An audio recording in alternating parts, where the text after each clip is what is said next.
Hello people, welcome back to my channel Shake Rides. Finally we have Royal Enfield Himalayan 2023 for test ride. It is quite late now. I am here in Royal Enfield showroom, Acclaim Motors, and it's quite late now that I've got this bike. So people were continuously riding this for test ride, and it had become very hot. So we gave for rest for some time. So meanwhile, before I could start, I'll just give a walk around video for you. I've already done that. If you want to see, you can see it here. I'll put a link. But this will be a quick walk around. Then we'll do a ride, and I'll let you know how does this feel. Quick specifications: 21-inch wheels at the front, 90 by 90 section, 43 mm. Upside down forks, and bi-brake brakes, 320 mm disc brake, switchable ABS, dual channel ABS, and 70 liters of tank, 400 to 450 kilometers range you should get it. And that's your air cooler, and that's your liquid cooled fan setup, and that's a Himalayan badge. There's a Himalayan badge. These are the jerry can holders here. Nice one. This gets the LED lights from your super meteor. This gets your indicators. This is your windshield, not adjustable. And I'll talk about the instrument cluster when I ride it. That's the engine for you. 40 bhp of power at 8,000 rpm, and 40 newton meter of torque at 5,500 rpm. So there's a lot of torque available there in your low gears. And it has power modes also, performance mode and eco mode. And this is an exhaust, beautiful looking exhaust. Really liked it, as I've told you in my previous video also. This is your adventure foot pegs, and this is a huge 140 section tire, button tires, multi-purpose tires, both on-road and off-road. And that's your 270 mm disc brake. That's a swing arm. And back, you don't get light here. That's the beauty of it. First in class, I believe that you're going to get a backlight, brake light. You get this indicators which acts as a brake lights as well. Okay, I'll just try to show you. Well, that's how it looks. And when you brake it, yeah, so that's how it's gonna look. That's your sari guard. You can remove it if you want to. Overall, looks wise, this looks very huge for me. Even compared to your regular Himalayan, this looks a little bigger because the tank shape is very wide. It looks like a big bike feeling you get here. And these jerry can holders have gone little front, so tall riders will not have any more problem here while riding. And this is your top rack.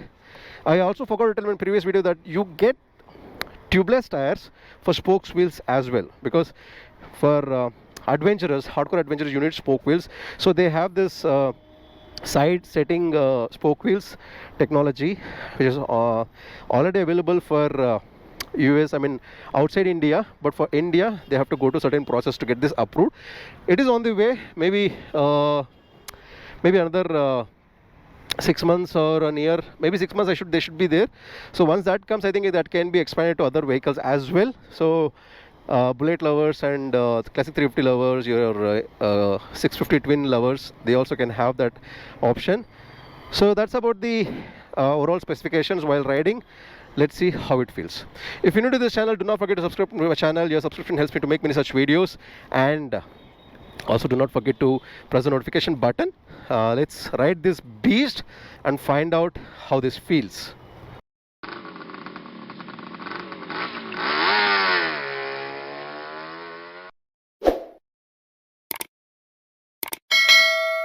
So let's ride this. 5.8 inches is my height, and 825 is the seat current setup. So I'm towing, kind of tiptoeing, but it's a tight jeans. So yeah, if it's a loose pant, maybe I would have got more comfort and confident. But anyway, comfortable. I can place this. Let's turn this on. Wow, look at that sound. So throttle by wire response is very nice, right? So let's go now. First gear, here we go.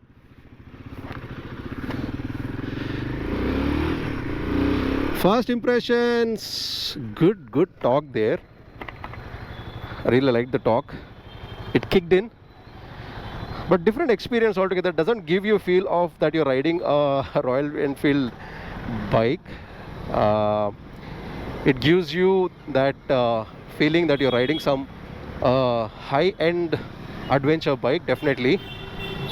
I'm in second gear now. Let me clear this. Let me clear this traffic first. I'm sorry, I did not have time, and the bike was available in the evening only, so I'm making this video in the evening. I hope you will find this helpful, right? Oh my goodness. Wow. Oh my goodness. I've ridden Duke KTM 390 Adventure also, but this is something different. I mean, for starters, this is not the of course this is not the oil cooled or air cooled. This is liquid cooled, so the dimensions or the performance changes completely. What I can feel here is suspension is stiffer and not very soft, not very stiff also, apt I can say. I opened the throttle at third gear and fourth gear and it pulled like anything. So you have a lot of torque under your 4000 RPM, right? And suspensions are working nice. They are the stiffer side, so adventures will be nice. And it is 180 kilos. I did not feel any weight. So the gear, I mean, continuously people are using this, so I'm feeling the gear shift is a little clunky. If not, whoa, whoa, whoa, whoa, whoa, whoa, whoa,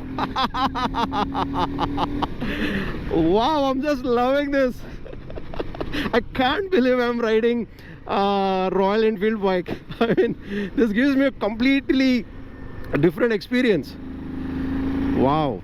And also the throttle, I mean, the throttle response is very nice. And thumb, there is a very slight thump that Royal Enfield has. In this it has, even though it is a short, you know, this is not the long stroke engine, this is a short stroke engine. So fifth gear, I'm opening the throttle and it is pulling like anything. Wow, man, what a machine. Big thumbs up. So you get a different layout also. Currently I think, see, as I told you, let's change the mode. So if you press this long press of this mode, that changes your, wow. But anyway, since I'm not connected to the to this machine via Bluetooth, so I'm not using, so that's why it's blank. If not, you can use this for your trip navigation. It'll show you like your Google Maps in your phone. So that's one thing. We have to take a U-turn here, and so first 4 gears you can have your mode sets.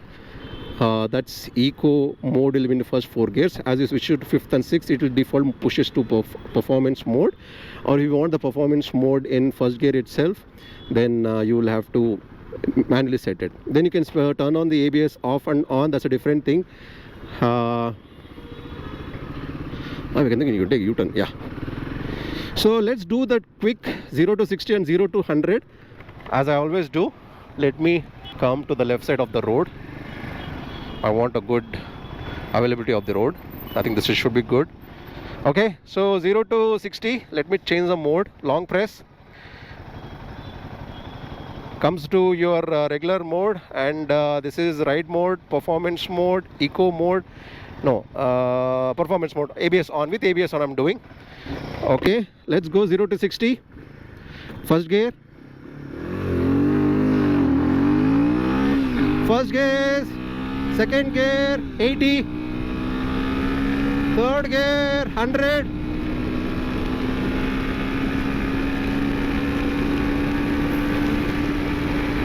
Fourth gear 130. Fifth gear 140. And so much juice available. Wow, I could just do 149 and in 5th gear itself. So in 6th gear I believe you can do it easily 150 above. That was a mission, impeccable mission I can say. Wow. And it glides through all the potholes, all the obstacles, all the, what I can say, all the speed breakers easily. What a mission, man. I'm just fell in love with this. I think after Interceptor 650, this is the mission that has put a smile on my face. You can easily maneuver this, you don't feel the weight much. It's just under 190 kilos, and the curb weight is 190 kilos full tank. So if not, it is just 182 kilos.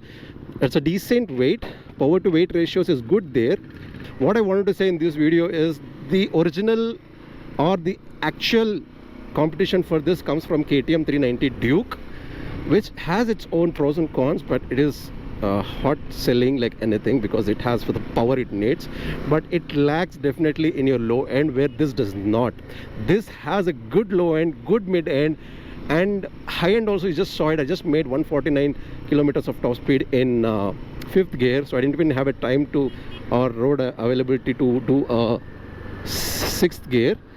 So if you have a confusion whether you want to go for that and this, I can definitely recommend this, because your usage is, I can say that it is some usage of your city rides, and very rarely people will have two different bikes for their adventure and for daily commute, but most of the Indian customers will try to prefer a daily commute bike, so that they can do anything. That bike does anything, or that bike should do everything. In that case, this will not have any problem in the city commute. Ergonomics is super good. Comfortably wide handlebar, good command, mid-set foot pegs. So when you take this to highways, it won't lag like the old farmer Himalayan, which is oil and air cooled. But this will have, it's a liquid cooled, so you will have a lot of power available, a lot of juice available to explore. That's what I feel. So yeah, that one, this option you need to definitely check this out. The other thing I wanted to say is there is a BMW G310 GT, right? So that I'll have to say that it's costly and it's a little underpowered compared to this. The current the current price for Himalayan, which is obviously is no more in production. Yeah, the Himalayan, the old Himalayans will not be in production. This will be the one which will be as a flagship model at the adventure level.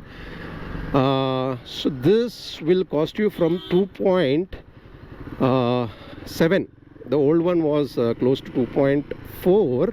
So the price should have been somewhere 2.5 to 2.7. Anyway, 2.7 is a good price even now, and the on-road price will come close to 3.4, depending on your the price. Depending on the color you choose. There are 5 colors basically: brown, black, blue, gray, white and black, and they have given fancy names. They call this as brown. This looks little whitish for me. A dull brown you can say, a dull white you can say. So that about the colors. The starting prices for this bike, this is a starting model, starting color, that is close to 2.7. That is the introductory price. So the price will increase after next year most probably. So if you are planning to book one, do it right now, because you're going to save a lot of bucks. And also next year, so many people, so many brands are gonna increase their price, so you gotta watch out for that. But overall experience is a big thumbs up, right? So let's talk about the instrument cluster that I already explained in my old video, but still very quickly I'll do. So let's go through the instrument cluster now. It's a fully digital instrument cluster. You have odometer, speedometer, gear indicator, shift, time, odometer, and trip 1, trip 2, voltage information, temperature information, and what else? Your fuel consumption, remaining fuel consumption, your mileage, everything. It shows the idling is close to 1300 RPM. So I really loved it, man. I wish I had more money, I would have bought this. Let's do another quick, this one, right? First gear, 4, second gear, 80, third gear, 104, fourth gear, 130, fifth gear, 144, man. Wow. No hassles whatsoever, no fumbling, nothing. It's sturdy on the highways. And that was my quick review, first ride review. In future I'll do a long ride review also, where I'll give a detailed review and feedback of this bike. But for now, a big thumbs up from me for Royal Enfield new Himalayan 2023, which is a 450cc engine. And Yeah, the bike is available here in Royal Enfield Motors Highway near Elanka. So please do come and check out this and do a test ride and find out yourself how good the bike is. If you're new to this channel, please subscribe to my channel. Your subscription helps me to make many such videos. Do not forget to press the notification button, and I'll see you in my next video. Till then, bye.